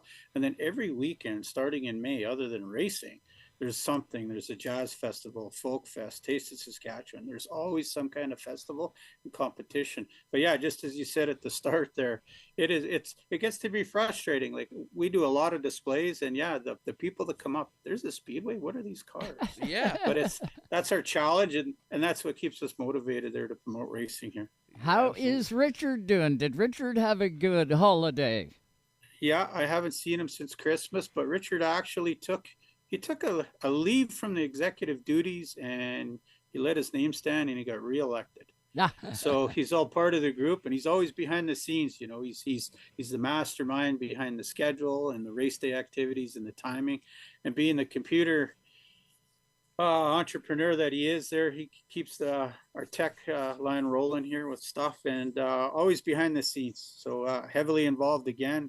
Used to be about 80% involvement. Now he's back to 150% full throttle with us. That's the Richard we all know and love. That a boy, Rich. Keep it up, and that's awesome. I know we had a blast working with your announcer contingent with Dave, and you guys got a great thing happening. So everything fires up in May this year. That's your first event. That's right, May 27th. Awesome stuff. Andy, this has been great catching up with you tonight. Yep. Surely appreciate the time. And when you do have those big announcements, remember to shoot me a message. We're going to get you right back on Race Time Radio to spill the beans. Sound good? Bet. Will do, and we'll try to get you guys out here this summer for this Bridge City 200. Ooh, baby, we'd be all over that like a fat guy on a Smartie. There you go. You want to believe it. Andy, thanks so much for the time. Yep. Thanks, fellas. Sutherland Automotive Speedway. You don't, if you're going to go, you're taking your holidays, you want to take a shot across Canada, make sure you have plans to stop at this Speedway. Incredible. Great speed. I compare it, Joe, to a Riverside International Speedway. Two tracks are pretty close. I know they look different on the outside, but the racing surface, if you want to try and compare them, I think that's a pretty good comparison. Sutherland Automotive, they've got good banking into turn 1 and 2 and 3 and 4. So caliber of facility, I would put them right there with Riverside. Yes. The racing itself that you see at Riverside is a little bit more gritty. Like you got to attack the corner a lot harder at Riverside than you do at Sutherland. So it's a little bit wilder when you get two cars side by side at Riverside than it is at Saskatoon because the place is so wide. You have so much room to run side by side or three wide at Sutherland. It's incredible. The caliber of facility that you see at sprinkled across this country now. If you would have asked me 15 years ago where the nicest tracks are, I would never have said Truro, Nova Scotia, Saskatoon, and Penticton. But that's what we're saying right now. That's, when you look at the nicest facilities in motorsports, those are the top three for me, is Penticton, Saskatoon, and then Riverside. Now, obviously, you have to put Jukasa in there. Jukasa, they went through all of the improvements, but like active racetracks. And I think that Delaware Speedway is quickly positioning themselves to be in that category. They're not there yet. It's still being worked on, and there's plans to make it a lot better, as Luke alluded to. But I would put, if you're talking asphalt, Saskatoon has to be in that top three for quality and for the sheer raceability of the racetrack. Oh yeah, some dynamite stuff. I know we look forward to getting you lots of information about Sutherland Automotive Speedway in Saskatoon. We're going to hit this quick break. When we come back, we're going to get Trevor Seibert on this program. We're going to, first of all, talk to him Penticton. We'll talk our RS1 Cup Series, and we'll find out what the big guy's been up to out there in BC. We'll do all that next, live, right here on Race Time Radio. Stay with us.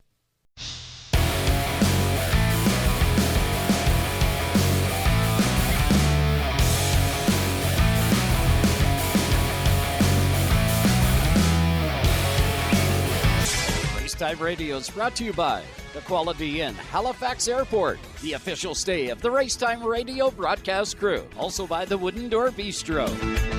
Even though Napa is a nationally known name, nearly all of our stores are built from the ground up by local owners and families. People you might call neighbors will be here, there, and everywhere. Doing what neighbors do to keep their communities moving forward. Stop by a Napa Auto Parts store.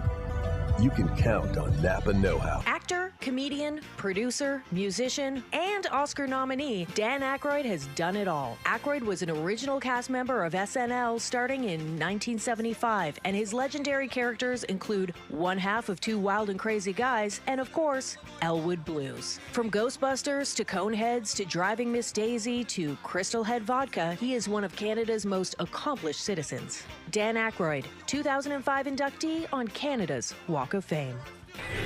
iconic games. 43 points for Stephen Curry. The Golden State Warriors have recaptured home court. One of the best players in the league requesting a trade. The Suns and the Heat are among the two teams Durant has on his wish list. And saying goodbye to one of the greatest players that ever lived. The passing of NBA legend Bill Russell today at the age of 88. If you missed our top 10 NBA stories of 2022 with Frank Isola and Mitch Lawrence, hear it anytime with the SXM app. Just search NBA Radio. Alexa, play NASCAR radio on SiriusXM. SiriusXM NASCAR radio from SiriusXM. Start your engine! Gain access to NASCAR's biggest names. Martin Truex Jr. Kyle Busch. Chase Elliott. Hear live coverage of every single race. They're side by side for the win. It's unfiltered 24/7 NASCAR. Welcome to Victory Lane. We've got breaking news. Let's go to the hotline. This is SiriusXM NASCAR Radio, Channel 90. Listen on the app or at home on devices equipped with Amazon Alexa. Learn more at SiriusXM.com/NASCAR. Tonight's RaceTime Radio is brought to you by Napa Auto Parts Stores, Port Hawkesbury, New Glasgow, and Antigonish, Nova Scotia. Drivers, start your engines. Welcome back to the track. Live on RaceTime Radio, Sirius XM 167. And we are back with you live tonight on RaceTime Radio. Welcome back. Man, I'll tell you what, this 2 hours goes by way too fast. Coming up in just mere moments, we're going to have Trevor Seibert. We'll talk to Trevor about our S1 Cup Series racing. We'll also talk to him about Penticton Speedway. We'll find out how the holiday all went down. And Junior, Trev's always a good guy to have on this show. He always has something in his bag that he pulls out, lets us have. So yeah, I know. I can't wait. Yeah, he always does. He always shares a little tidbit, doesn't he? Yep, always. He's always got a little fragment. Sometimes it's just a little fragment. Sometimes a great big thing. Yeah, absolutely. Yeah. But no, it's they've got lots of stuff coming down the pipe by the sounds of it out there with all the big adjustments that they made. By all accounts, it's going to be a completely different racetrack again. Oh yeah, which is really cool. And Al seems like he is full throttle right now in the background, putting RS1 cars together, getting everything built. And so everything sounds like it's banging on all 8 cylinders. Well, let's find out because we got the captain himself. Let's welcome in Trevor Seibert. What's going on there, Trev? How are you? Happy New Year. Doing good. Happy New Year to you guys. Can you hear me okay? Oh, we can see you. We can hear you, bud. It's been a while. I haven't seen you since the summer, but you haven't aged a minute. Oh, I could just imagine. Yeah, it must be. I must have some kind of app for filters or something over my face. There you go. You guys worked hard right through. Speaking of the change done on turn 1 and 2, that bump is now gone. What was that like to take care of, Trev? Well, it was, we got an opportunity there to take that thing out this fall, like right before the snow fell. And it was funny. I was looking at the weather and, it was below 0. And then we had 3 or 4 days where it was getting up to 7-8 degrees in the afternoon. And excuse me, you don't really want to pave below about 6 degrees if you can help it. And so we lined up a bunch of stuff feverishly. I phoned Riley and a couple of the guys and Ingo and Brian and Lee and everybody said, "Hey guys, get up here. We got to patch this thing up." And so we did. We had Peter Brothers Paving come out and bring their grinder out and grind it all off first, which was a bit of an interesting process because, in some places when I rebuilt that track, in some places it's paper thin. It's you're lucky if you got an inch of asphalt in some places. In other places, without exaggerating, there's 14 inches of asphalt because I don't know what they did in the back. In the old days, if they kept, paving it, or a lot of it was cold mix, and I think maybe somebody was buddied up with the highways department back in the day, and whenever they had some left over, they brought it to the racetrack. So anyways, my concern was when we started grinding it that you run the risk of going through right through the asphalt, and then you get into the base. And once you're into the base, then now you're having to re-prep the base and everything else. And with the weather window, I didn't want that to happen. We were lucky; we poked through in a couple places, like just by literally millimeters. And you could feel the gravel that was right there at the surface, and we got it paved. And I think it turned out great. Obviously I haven't been able to try anything on it other than my work truck. Right. A bunch of tools rolling around the back and everything else. I went out the next day and did probably 50 laps over it because, you're pretty critical about your own work and how it turned out. And right. I'll tell you, you can get critical and you feel the odd little ripple here and there, but compared to what it used to be, it'll be a whole new racetrack. Oh yeah, it's gonna throw the guys for a loop. I know some were screaming, no, Trevor, don't touch it. It's like the Cup guys at Atlanta. They didn't want the track touched, but you got to do it. You have to. What would have caused that bump, Trev? Like back in the day, what would have caused it? Is it frost or something that does it? Well, it's probably a bit of a combination of anything. Frost is always the hardest thing on racetracks in Canada by far. And then, so then you have to look at, say, well, what type of material do we have? And so if you look at Area 27, when we built that, it's so dry because we're in a desert type environment down there. And then I found a large, gravel pit or gravel deposit just adjacent to the site that I was able to get the Soyuz Indian Band to let us use. And so we put 2 feet of gravel underneath that track, even though we had dry conditions. Well, there's not a blemish in that track to this day. It's 6 years old. Yeah. So you go up to Penticton Speedway, you ask what's going on there. Well, that particular corner, and if you look at some of the old pictures, this track was built in 1969. You look at the old pictures, there's a swamp there. There's bulrushes and stuff that are underneath that particular corner. It's very dry at the other end. It's all sand. Yeah. But that end is an old swamp, and there's still water running through there. So if you dig below turn 1, you only got to go down about 2 feet and hit the water table. Wow. Which is really something in the Okanagan, especially up on, where we are, up on the mountainside. Yeah. And to find water there, and it runs year round. I know that because the ditch outside of our property has a spring that runs into it, even in July when it's 40 degrees. Wow. And so with that kind of moisture in the ground, of course, it's wicking it up all the time, and it makes a soft base. And then in the wintertime, don't get real extreme winters here, but it was down to minus 25 here for a few days, and it doesn't take long before that'll heave that. Yeah. Right. Yeah. And then you've got the cracking on top from just years old pavement that every time it rains, it goes down through the crack and it adds more moisture to it. So I don't know when the last time that particular corner would have been paved, but it's a long time ago because it's worn the surface down to, like I say, about an inch thick on the bottom side, right down the groove. We went and repaired it. Absolutely. Now, what I want to talk about is that the 50 laps that you did in the work truck, because it sounds like a heck of a lot of fun. It wouldn't sound like fun until you said the tools rolling around in the back. That means he was going fast. That means that you tried it out. You threw it in there a couple times, Trev. And I've got a funny story about that. There's not a whole lot of people that get a chance to take their personal vehicle out on a racetrack, right? It's fun, but when you do it, it's kind of scary. And there's King of the Hill and there's those types of races. But I got a brand new, well, it was a couple days old, Monte Carlo SS, and I picked it up from Reg Nobles. And it was me and 2 buddies of mine, and we went right from the dealership out to the racetrack because I had to show my dad, right? I got a new vehicle here. It's cool. Almost filled that hole in the wall down in the far end. I did, yeah, yeah. And so, do you got any fun stories like that, Trev? Where you went out there just to take a look, but laid her down a little bit too hard?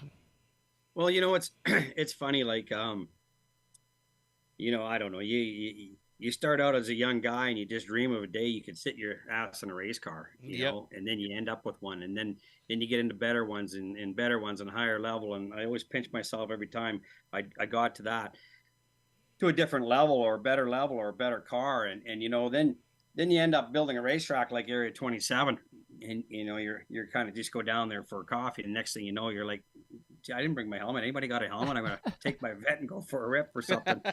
And so the Penticton Speedway, lots of times I got excuses to go up there when, for no particular reason, but, we got tools stored up there. I need a drill or something. I'm doing something downtown. I go up there, and it's amazing how many times it's kind of like eating peanuts, when you can't stop. And you drive by there and you kind of look out at the track and well, I'll just take a drive out and have a look at things. And well, you don't drive out there for very long before your foot's on the rug and round and round and round you go in your work truck, 100%. The nice thing about an oval is when all the tools slosh over to one side and your groceries and whatever you got in the back seat or on one side, they pretty much stay there. Yeah. You can't really do that on a road course because now there's a right-hander and everything runs the other way and it's crashing and banging back there. But that's my theory anyways. You just keep it tucked up to the one side if you're doing a good job. It'll pack down right on the floor line, right? It's once it's down there, it's down there. It's You're good. down. Yeah. Well, won't fall back up. What's funny is, so anyway, whatever you get doing, it's quarter mile oval. It doesn't take long before you got about 20 laps in on your work truck. And as you know, Joe, like, because you've been there, you see the highway that goes right up above it. Yeah. Like we're in a bowl. You stare right into the racetrack. You don't miss anything when you're driving by. Well, it doesn't matter. Like you can look up there, be out there in your work truck, and next thing there's 3 people pulled over. They're looking because they're wondering what the hell is this guy doing down there? Feeling right. Yeah. And your electric grease gun is running around the back, and some buckets flying around, and whatever you got back there, the chain. So yeah, those three I in guess a what I'm bear. trying to say is like being a little kid. 100%. 5 years old, and you go out there, and I can't go there very often. And just to pick something up, to run it back downtown before I stare out there and go and do a few laps before I leave the property again and lock the gate. Well, that's what you're supposed to do. How are things coming for Penticton Speedway? Let's start right there. How's the schedule coming? How's Lee? How's Ingo? How's all the boys? How's everything coming? Well, those guys are doing good. I spend a lot of time. I'm in Penticton right now. I'm sitting in my RV. I keep up here year round so I can come and go. I live in Vancouver, and last weekend I was home, and the guys were all around, and we took some time during the holidays while it was quiet and got together, and we got together to spend an hour or so to talk, and the hour turned into 9 hours before we looked at each other and said, guys, we've been here for 9 hours, and there was a list a country mile long that we could have kept talking about. Sure. Right? And, you get pretty granular when you talk about stuff about the racetrack and what you do. And part of it, again, is like driving around the track in your work truck. You get pretty fired up as you get talking about, we could do this. That's a great idea. So then you got the chalk talk going on the board and all the different things you can do. So it's coming great. We, the schedule, I think we're announcing or publishing the schedule tomorrow. Tomorrow. We talked about it, quite a bit with some of the things. We're finalizing a few things. So we'll be publishing that. Of course, we got the Western Rattlers on the schedule. We've got wing sprint cars coming back, which we had last year, which are unbelievable. Like, and so we got to educate the fans a little bit because they haven't been at Penticton Speedway maybe ever, for all I know. Right. They're out there doing. I don't doubt they'll get below a 10-second lap time this year, which the kind of banking we have on that track, and it's phenomenal. And the people are coming up and watching those guys go around. And the guys, that's nuts. Oh yeah, vapor trail and the whole shot coming off them babies. 800 horse alcohol with the wing stuck on the roof and everything else. I mean, and they're glued right when they go around. So we got those guys coming back. We've got lots of big street stock shows, which has been, one of our bigger focuses, if you will, to build that street stock class up. That seems to be the biggest class in BC, right? And it's a good level where you can still get a lot of competitors that can afford to be there and have some really good racing. And those guys put on a great show. Who else we got? We got, like I say, 4 or 5 really big shows for them. We got monster trucks coming this year. Again, we had them last year, sold the place out 2 days in a row for that. So we got them coming back. And then, of course, we got, the kicking the season off. We got the Western Rattler 300, which I spent a bunch of time on last night, firming up whatever rule changes I felt we needed and getting that in a way that we can publish that as well tomorrow. So, yeah, lots of exciting stuff. Is the Western Rattler on the same weekend as it was last year? Kind of we're moving it. We're moving it 1 week further down the road. Last year was unseasonably cold. Like it was cold. It was nice through the day, but yeah, you're right, Trev. It got damn cold that night. And it is a desert, so it has that typical. You guys spent time at Vernon when it was still running, and you're out there in shorts during the day, and in the evening, you wonder where your parka is, right? So, but it's never that cold. Like the year before when we were rebuilding the walls, we were out there in t-shirts and stuff, right? At the same time, and So anyway, we moved it one weekend further down the road. It's going to be Friday, Saturday show again. It's May 5th and 6th. Last year was it was 30th and the 1st, I think, something like that. Of April, so yep. 7 days further. That might help us out a little bit with the temperature. But, I believe we're still the first ones out of the gate for the year for most of the racing in Canada, which is, it's not a competition, but what it is trying to get as many competitors as you can that don't have conflicts with other tracks. Exactly. And, you look through the summer and you start seeing all these other great races, like the one in Saskatoon, one out in Halifax, all these different races that are happening right when everybody's having lots of races. And, I mean, it's just part of the deal. But for us, because we can get racing early on, it's an opportunity to get a bunch of cars and out of the U.S. as well. Now, they get going sooner than we do. Right. They get going almost a month before we do. And it's not far away. They're only 3 hours down the road from us. So we've got a lot of interest from those guys this year because, the COVID stuff is gone. The testing at the borders has, been waived now. So those guys can get across the border and they're looking at our race, and I know what they're thinking. Yeah. We're just going to come up there. I don't care if it's Canadian dollars. We'll come and take it from you. Right. Yep. So, and I think it's great. Come on up. Come on. Try to take it away, right? We want you here. You best bring all you got when you come because you're going to need it. There is some guys loaded for bear. That Western Rattler 300, just watched it again on Rev TV just the other night. What an amazing race that was. Came off in 2 hours and 49 minutes for 300 laps with a break in the middle. The competition was just off the rails. Anybody's guess. You had a guy from the east coast of Canada battling with you and Riley and Matt was up in there. There were so many good cars. You couldn't have scripted it. It was just off the rails. And I know this year is even going to be crazier because you're going to end up with more guys coming. We will. We got a lot of people phoning, bugging me. Hey, where's the rules? What are we doing? When is it?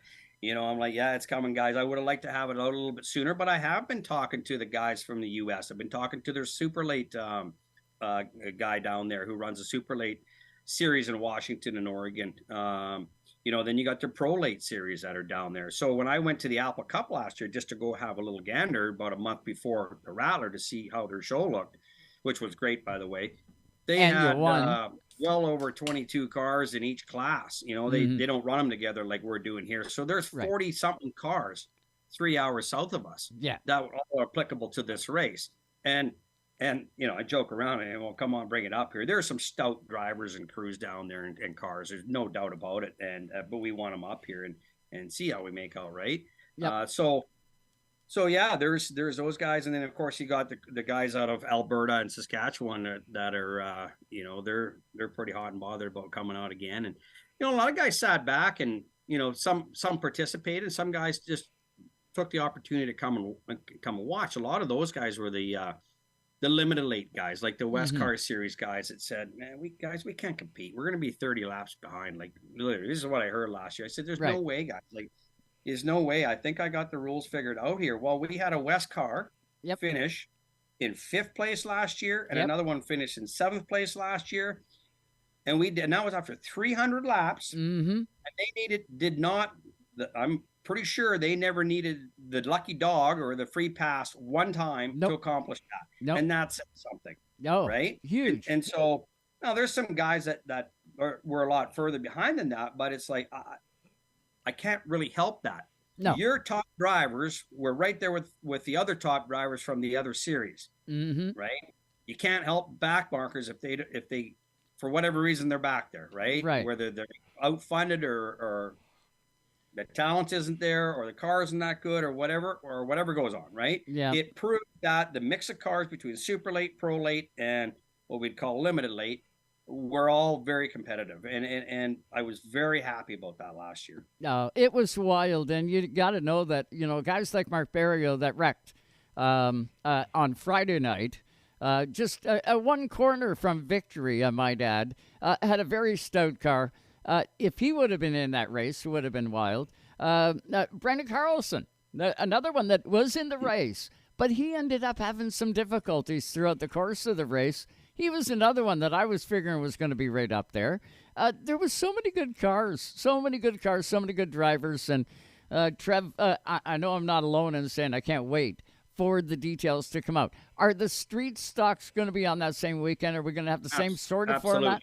Absolutely, because it's a big weekend for them. We make them the feature on the Friday night, so we run the Baker's Dozen, which is the all the cars but the top 12, right? And then we pick 13 advance from there. That's why we call it Baker's Dozen. So that'll run on Friday night. Yep. And then the feature will be the street stock. So we want to give them their glory too. Yeah. So they get the last race of the night. We call that the feature race. And last year was phenomenal. Like those guys put on, like, I can't say enough about the street stock class. Like, talk about some talented people, right? Out there side by side, bumper to bumper, lap after lap after lap. So they are running Friday night. But they also have a feature on Saturday night for like a street stock race as well on Saturday night. That is really all the marbles for them as a Saturday night show. It's just that they run prior to the 300. So they have a 100-lap race both nights, the street stocks do. Incredible. Trevor, you know what? We could talk, like you said, for hours. I know we could. We got tons more to cover off, but we are up against the clock, and we're near the top of the hour where I got to throw the keys back to SiriusXM. Will you do me a favor if you're around next Sunday night? Will you come back on? Because we never even touched RS1, and I got a billion questions about that. The schedule will be out. I know we got the RS1 Cup Series schedule, but to get the Penticton one out as well, we'll have even more to talk about. And damn, I'm going to block more time for you. I think let's do that because we do need to talk about RS1s. I have a bunch of comments about guys like Mark Barrio and stuff like that because you're absolutely right. Had he not ended up having a misfortune there, and some of these other guys like Matty that broke down and stuff like that, changed the face of that race too. So we can talk about all that. I think there's lots to cover there. Talk about RS1s and some other exciting things we got going on, and love to be on your show. Incredible. Trevor Seibert, thanks so much for the time tonight. I know we will be back in touch next Sunday night. You're going to be back on here with us, okay? Absolutely. We'll see you guys then. Awesome. See you, Joe. That's see you, Joe. Trevor Seibert. The Penticton schedule coming out tomorrow and RS1 Cup Series. Get to avionmotorsports.com. You'll be able to read lots about RS1, but I know we will be picking Trevor for a ton of stuff next Sunday night on this show. Junior, that Penticton Speedway, now that the turn is fixed down at 1-2, man, is it ever going to be quick? It was fast before, and guys would either go above that bump or below it, but now that it's gone, it opens up that other lane. Well, it does open up a lane. When you had to go above or below it, that actually created opportunity, right? So what it does is it takes away a lane when you have it like that, but it allows you to set up the next corner better, right? So there was already good passing opportunities going into 3 and 4. It actually puts a little bit more emphasis on the entry of 1 and the entry of 3 and 4 now. So it's going to be a different complexion, right? It's a completely different complexion. When you change the fundamental, platform of the racetrack, it's gonna change the way that the race plays out as well, and the way that the guys drive it. So it will likely be one lane, right? Because when you come off that corner, you've got the fastest way to get to the wall, and that is likely going to transpire. It's no different than Michigan. Michigan, when they repaved that place, it went from being 6 cars wide to 1 car wide because it's just the fastest way around. That being said, there was good passing opportunities in 3 and 4 last year. There was good passing opportunities on the entry of 1 last year. So it's going to change the dynamic of the race. It's arguably going to make it better. Long term, it makes it more strategic and allows you to play with the setup a lot more as well. So the guys go in there with another blank notebook. Whoever raced there last year is going to have a little bit of an upper hand because they're going to have a thicker notebook. But man, it's going to be interesting. And the hats off for making those adjustments and making those improvements. Yeah, cool news. The Western Rattler 300 is on. We know that for sure now. Officially found out tonight, but we'll see the schedule next week. But that is going to do it for Junior and I here in the Racetime Radio studio. We've got to thank you all for tuning in. We've got to thank all of our guests here tonight. for jumping on the first show, 17th season. We got so much to cover off. We'll get drivers that are getting ready for New Smyrna Speedway. That'll be on the schedule next week. Hey, you never know. We got so much coming at you. For Sue in the production studio here, got to thank Susie Q. Got to thank Scotty, I believe, back in Toronto. And got to thank you for tuning in. And you'll want to do it again next Sunday night, right here on Race Time Radio, 7 p.m. Eastern, always on SiriusXM, channel 167 Canada Talks, or on our YouTube channel. Check it out, RaceTimeRadioTV, and join us whichever way. But that does it for us tonight. Have a good one, everybody. Catch you next Sunday night at 7 p.m. Eastern.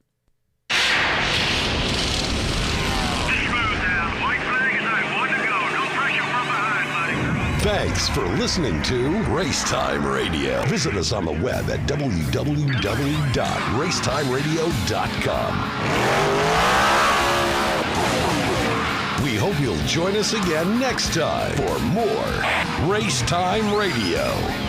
Come on now, dig. Exclusively on your home for the hardcore race fan. Excellent, buddy, excellent.